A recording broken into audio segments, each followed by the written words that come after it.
Well, hello. Welcome back to the Midweek Bible Study. We are in Mark chapter 9, verse 42.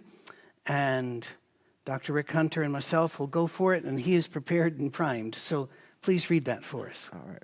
We're beginning at verse number 42. But whoever causes one of these little ones who believes in me to stumble, it would be better for him if a millstone were hung around his neck and he were thrown into the sea. If your hand causes you to sin, cut it off.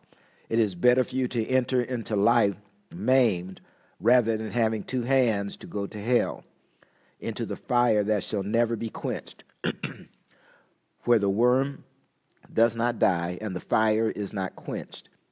And if your foot causes you to sin, cut it off. It is better for you to enter life lame rather than having 2 feet to be cast into hell, into the fire that shall never be quenched, where their worm does not die and the fire is not quenched. And if your eye causes you to sin, pluck it out. It is better for you to enter the kingdom of God with one eye rather than having 2 eyes to be cast into hell fire, where their worm does not die and the fire is not quenched. Okay. We want to make clear that God and the Bible here is not teaching mutilation, self-mutilation. That is far from it. What it is telling us here is the importance of applying the life of Christ, the word of Christ, to our life over and above our penchants for physical pleasure and going to the physical extreme in something. In other words, if we keep looking at the wrong stuff, whatever that stuff is, and it is infecting the way that we think about God and ourselves, and the situations around us, we need to take our eyes somewhere else. Here it says, gouge out. The reference is to put your eyes somewhere else. Don't let that be the thing that destroys you. And if you keep looking into the wrong windows, go somewhere else. Don't put yourself in that situation or help somebody be accountable for it. And the same with your hand or your foot. You find yourself continuing to walk toward the wrong kinds of things. Then you need to ask yourself, I don't need feet, but not taking your feet off. I need to relearn how to walk and where to walk. And it could include, like your hands and stuff like that. Maybe there are friends that you have that they're not bad in themselves, but they're bad for you. And it may be that it's better without them going forward. It's not, you don't have to worry about talking about it. It's just the fact that they're not good for you or you're not good for them. And so there's certain things that you have to limit yourself on or be willing to limit or let God help you see and cut off in your life if you want to go forward. We all probably have met people that keep complaining about a situation, circumstances, or somebody and stuff like that, and you ask yourself, well, why don't you just let them go or leave them alone? And then you're in for, a 30-minute thing of at the end of it, what did you say? We're back to the same point. There's a problem. You can't control it. You tried to do this. You're through, you're in therapy. You're this, that, and the other. What's the problem? Well, I don't know. Do you think that you have to have this problem in your life to feel like you are alive? So there's a lot of drama there in that. But he says that whoever causes one of these little ones who believes in me to stumble, and in other words, he says, don't be a snare to anyone else in what you do, and don't let anyone snare you. So when you feel like you're being sucked in, he's saying, okay, that's when you need to stop. Don't get all the way to the end of the thing before you realize, that was a bad deal. Well, you knew that going, in the beginning. And then don't trip other people up. And we hate it. As we mentioned earlier, when people trip up the kids, sometimes we'll allow adults where you're grown enough to know this, then the other. But when people start messing around with kids, that's when you want to jam them up real quick because the child doesn't know, and what you're doing is going to mess up their ability to understand reality, or it may put them in a trick bag that it takes them several years to get out of. And it's not fair, to them because they're depending on you to lead them the right way. And so the thing of cutting off, unfortunately, in biblical times, they had other kind of realities around them. You had certain diseases and stuff like that. It's not like today where they're going to go to the hospital and patch it up and even put you back together. Then it may have been, well, you're going to suffer through it till this falls off and then you die and then this happens.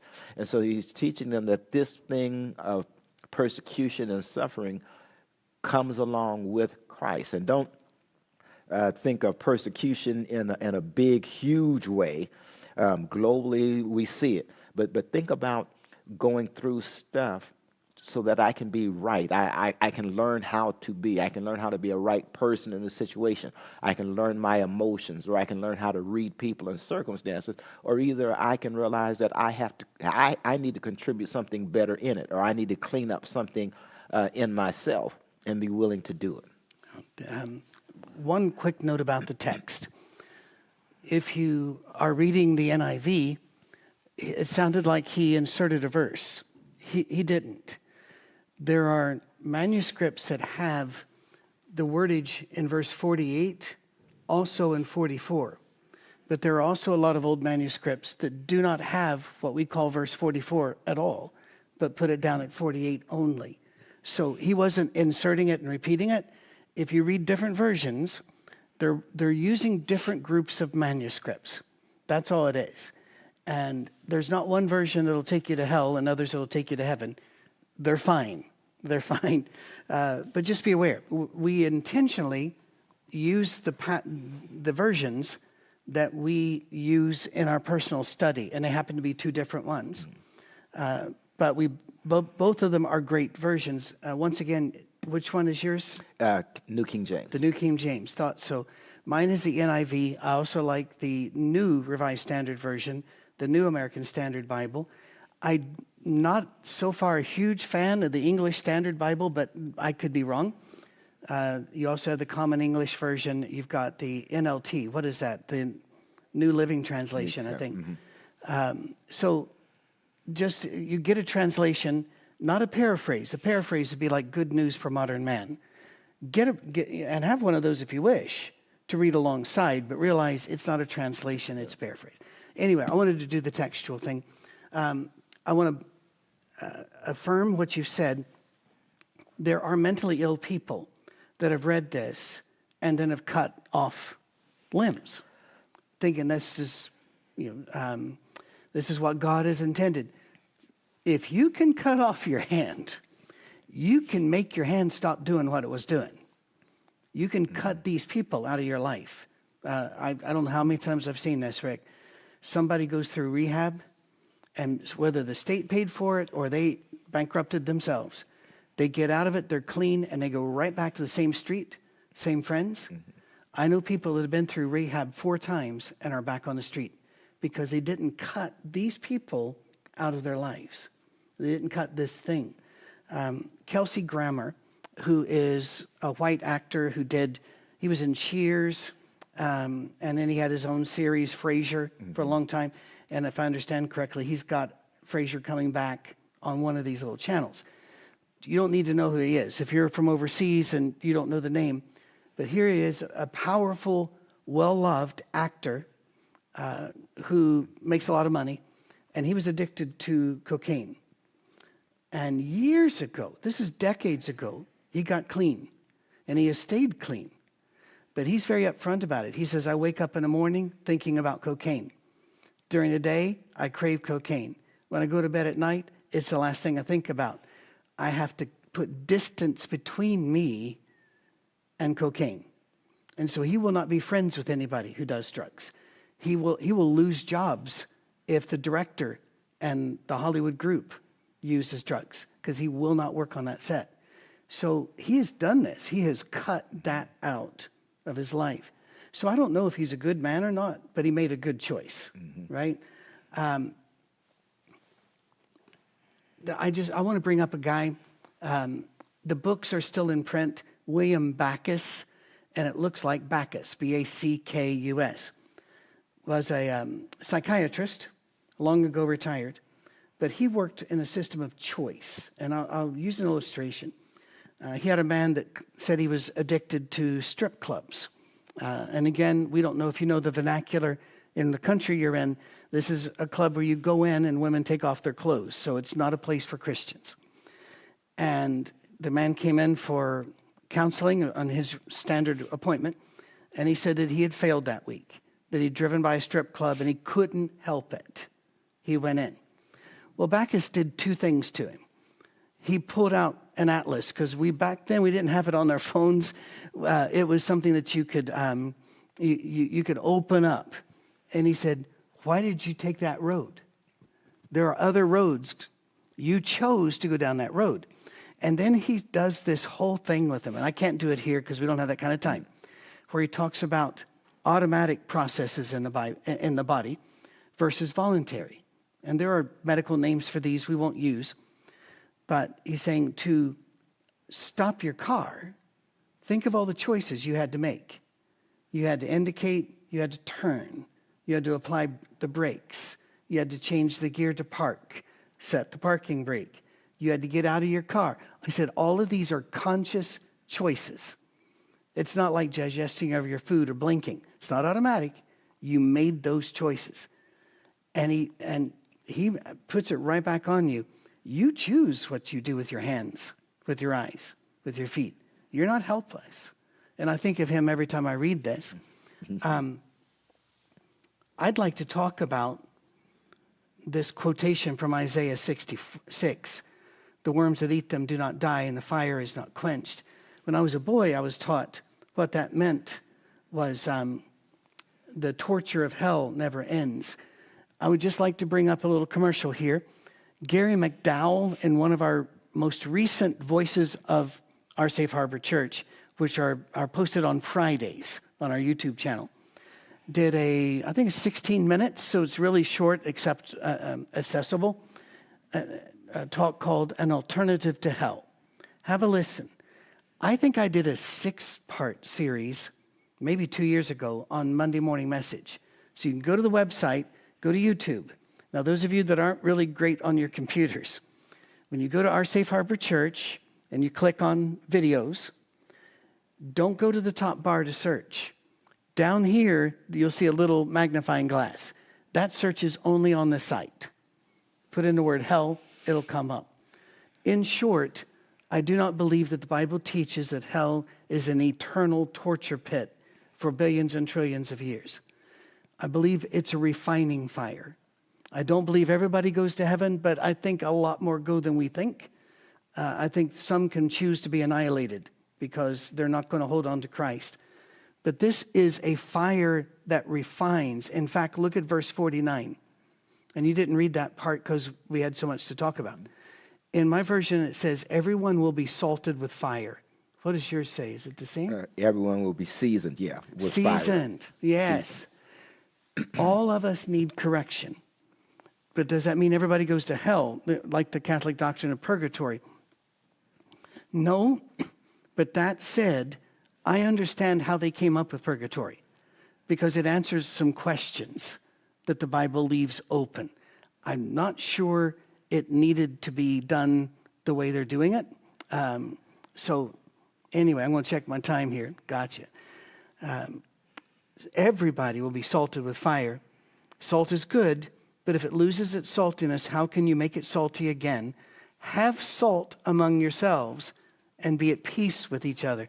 I sure hope your version reads clearer than that. Would you read that for me? It kind of jumps off on the side here. Salt is good, but if the salt loses its flavor, how will you season it? Have salt in yourselves and have peace with one another. Okay. I got to go to science. I'll let you go to theology, all right? Salt is what we call in science a positive force. That means you have to factor, if salt is present anywhere in the system that you are measuring, examining, doing an experiment on, you have to account for the salt. And there are many forms of salts. Lithium is a salt. There are many forms of salt. But you also have to factor if there is no salt, because salt is not neutral. No salt is neutral of all the different salts. And there are many biochemical salts, not just the sodium chloride that we we put on our food. Salt being a positive force means if it is there, it changes things. And if it is not there, we need to notice that too. So, simplest way for non-scientists, I tell people, what do you want salt on and what do you not? And the fact is, we all have opinions. None of us, I don't think, want salt on our ice cream or want salt in our coffee. But we want it on our beans, and sometimes we want it on meat or French fries or something like this. It always changes things. Jesus wants us to be the people that change things. We don't have to cut off limbs. What we do is we change things merely by being there. There's a Dutch expression, and I don't know it in Dutch. I used to years ago, that when there's an awkward silence in a conversation, somebody will say, and a minister walked by. Because there are some things you don't talk about when the minister's walking by. We're to be the people that change what people say and how they say it merely because we've walked in the room. And remind each other, be salty. All right, that's the science side of things. Do you have other things you could inform us about? The terminology of salt, when we pick it up, we are the salt of the earth. It keeps coming up. Yep. The usage of it is because of the technical side or the component side of it. You did that's the greater weight of it because salt is doing that. But when you look at salt as a theological tool, then it becomes the thing of what does it do? Salt preserves. And so whatever salt, before we had refrigerators, there were ice boxes, but then before all of that, you would salt meat. That's probably the beginning of high blood pressure and a lot of coronary things right there. At least it kept you alive long enough to have it. Long yes? enough to have it, and made things taste pretty good. Yeah. Even now at certain restaurants, you can order country ham, Yep. and when you get it, you expect to have a little more salty twang Right. to it, and people that like that want that, Yep. and so because salt preserves. And so, and they salted different things or pack it in salt or whatever it is because that's what it does. It allows the longevity. It allows it to stay right. And then salt also adds flavor. And so does. many people, and maybe some of you do this also, when you sit down at the table, after you say your prayers and everything else that you do, before you even taste your food, the first thing you do is reach for the salt. And I can remember flashbacks in my mind, my mom looking at us to see if we were going to taste the food before we put the salt, taste it, Yeah. and stuff like that. And then you have others that once they taste it, they going to salt. Now, if you're not, if you've been through the doctor side of it and you realize you're trying to stay away from salt and you're looking at other people that are doing this thing like here, you start praying for them already. Lord have mercy on them. They're going to die. But it flavors. And so we like it. And there's certain foods that we can't hardly eat if we don't have some salt around. Even when your doctor says, okay, cut it out, we know to cut it out. But then there's certain foods, if we're going to eat them, we say, okay, I'm not going to put salt on anything else, but I got to have it on this because it adds flavor. And so to the individual life, salt has a tendency to help flavor you so that when you come around, as you move through other situations, that you are more palatable or that you allow yourself to become better at doing things. A lot of times it's not the way people see you, it's how you see yourself on the inside and how you project out.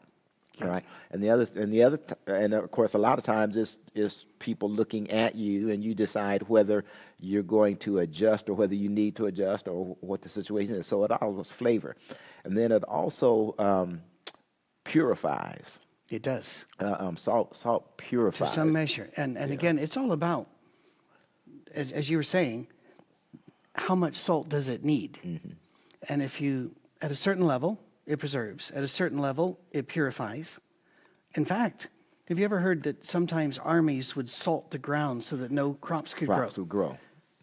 That's exactly right. But if you salt a little bit, it helps the crops to grow. And so it's all, And every day it's a measuring. It's not simple. You have to decide, what do I do here? What's the best thing to do here? You know, if I walked into a room, I'm supposed to change it because salt is now in the equation, right? Yes, exactly. But if I walk into the room screaming, you'd better be listening to Jesus or you're going to burn forever, that's too salty. They're all going to spit me out of the mouth there going, oh. So we have to do it in wisdom. You know, wise as serpents, but harmless as doves, as Scripture says. Anyway, I think I interrupted you. I don't mean to. No, the thing of salt. One of the ways, other than because most of us attach salt with food, and as you had talked about, salt shows up in other kinds of minerals and different things like that. But one thing we tend, and they still do it today just as much as I remember, sometimes when you have a doctor's visit, and with all the stuff that they do when they send you home and say, okay, you don't need this, that, and the other, just get a glass of warm water, put a teaspoon of salt in it, and then gargle with that 3 times. And so you're not prescribed anything other than what's at home, and you gargle with it, and it helps, to settle, your mouth down and do everything that it needs to do. Creates an alkaline base instead of an acidic base. Yeah. And so that's the kind of thing that needs to come out of this. And Christians, even when you're on a roll as a Christian and you're doing really good, you always have to be aware of this thing of salt. And I love that. That was just really well phrased. I gotta tell you, go with it. Keep going. You have to be, because being what God needs you to be in the world at a particular time costs you as a Christian. It costs you something. It does. You see, you just don't wake up. Everything is right with the world, because just like when the one with the issue of blood, when he touched Jesus, he said, I realized virtue had gone out of me. When you roll through the day with Christ, you're rubbing up against all kinds of people. You're moving in this world that's working against you, and it costs. That's a cost on your body to keep your spirituality straight, your hope straight, your vision straight, your goal, your passion, your love, your heartiness.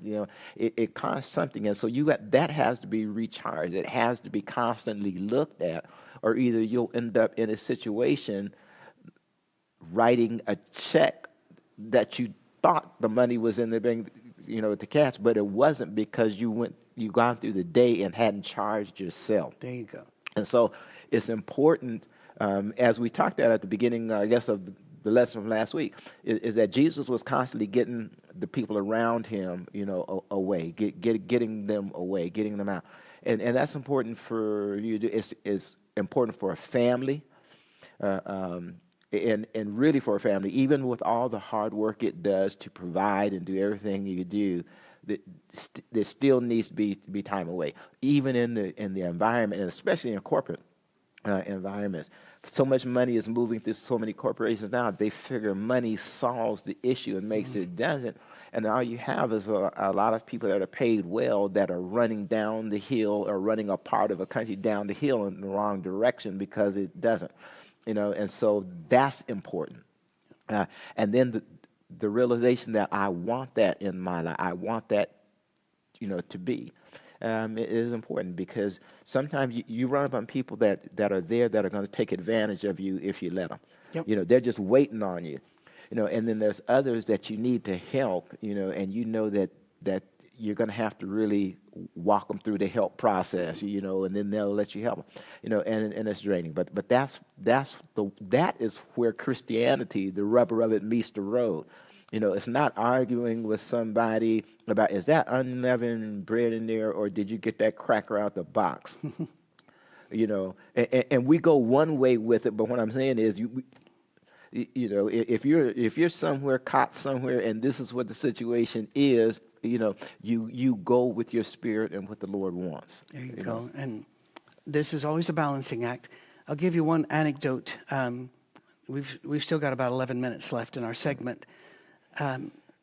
John D. Rockefeller was a very, very famous multi-millionaire back in the day in America. He was famous for being, I think, America's richest man at the time. He would have been a multi-billionaire today.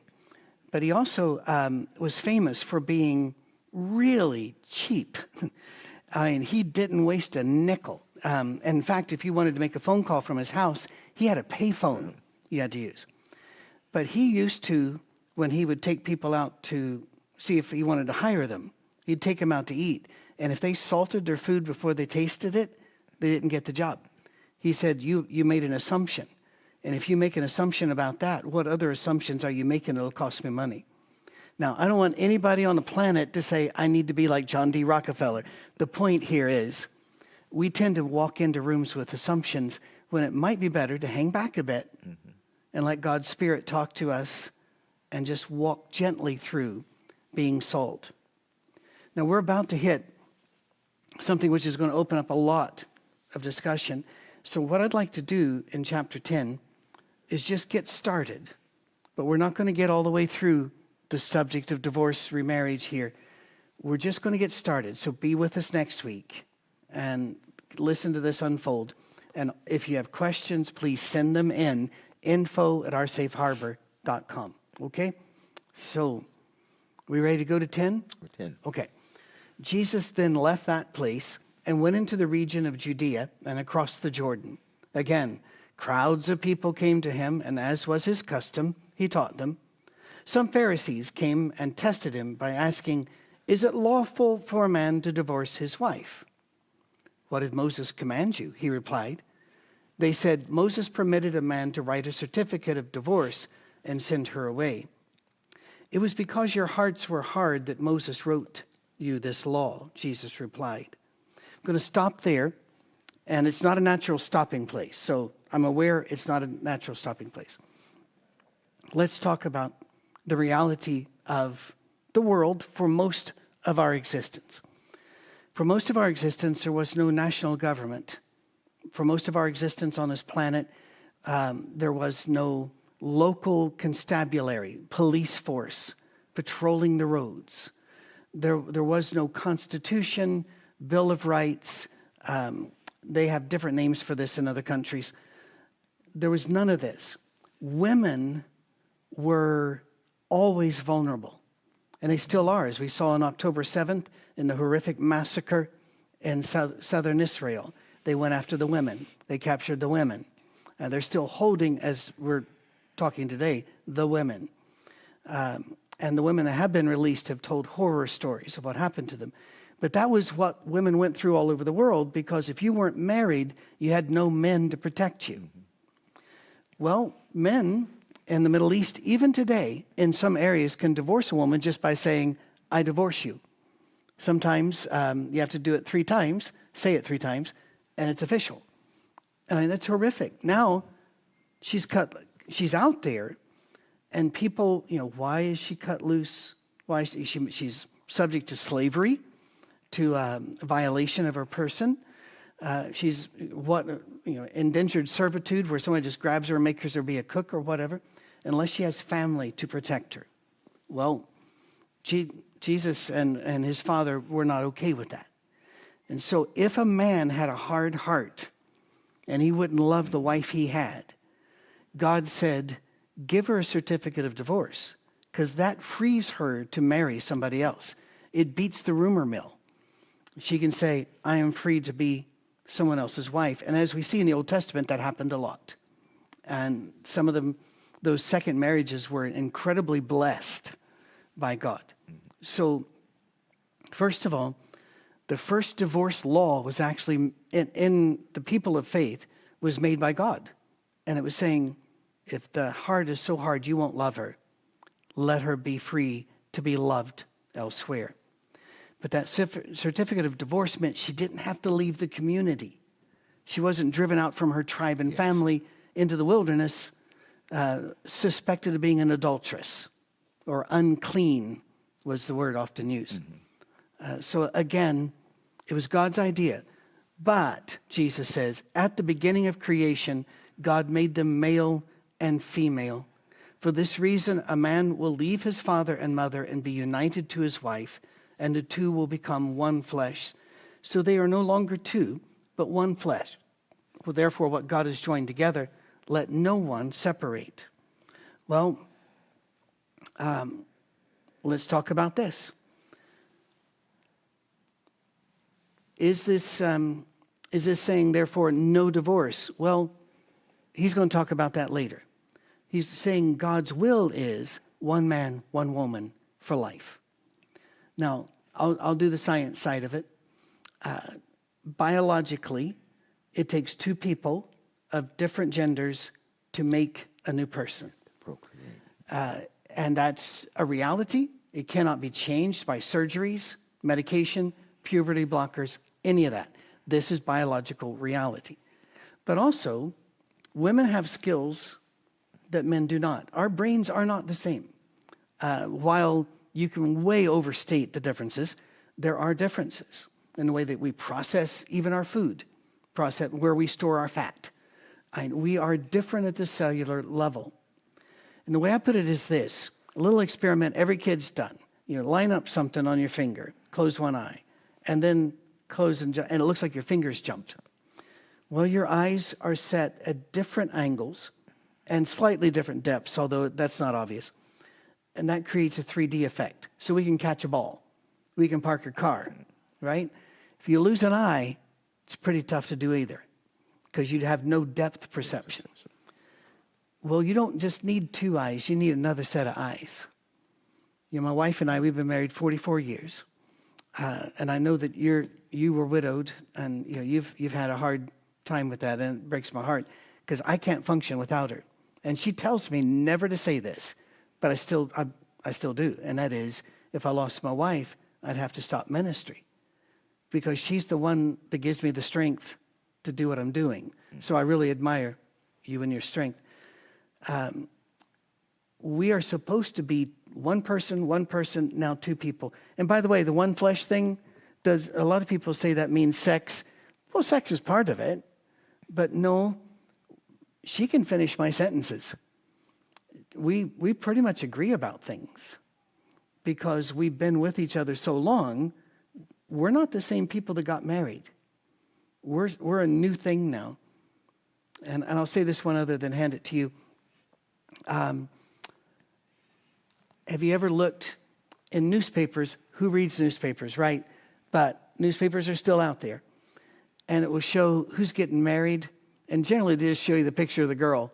But even if it's a girl and the boy, they're a cute looking couple. And then way down here in a corner, it'll say 50th anniversary, 70th anniversary.